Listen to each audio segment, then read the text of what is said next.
অসহায় লোক যদি একবার পায় তাই তাদের খুঁচাতে খুঁচাতে অনেকটা দূর নিয়ে যায়, কিন্তু শক্ত লোকের হাতে পড়লে তাদের কিছু বলা যায় না, যে বললেই যে মার খেতে হবে। তাই নিরীহ লোকের কোনো সময় খোঁচা দিও না, আঘাত দিও না, তাদের পাশে দাঁড়াতে শেখো। আর না হলে তুমি কোনো একদিন কারোর কাছে অপমান তো হবেই, আরো বড় কথা শুনতে হবে। তাই আজকের থেকে বলবো ভাই, যারা সাধারণ লোক আছে, অসহায় লোক আছে, তাদের পাশে দাঁড়াও, আল্লাহ তোমার পাশে দাঁড়া।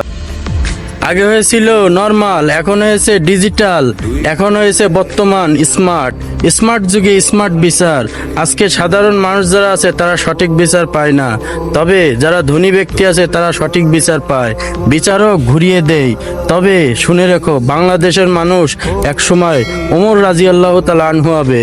চিন্তা করে বিচার যদি করতে হয় তা ওমরের মতনই করো, সঠিক করো, ব্যাঠিক করো না, পরে ধরা খাবে।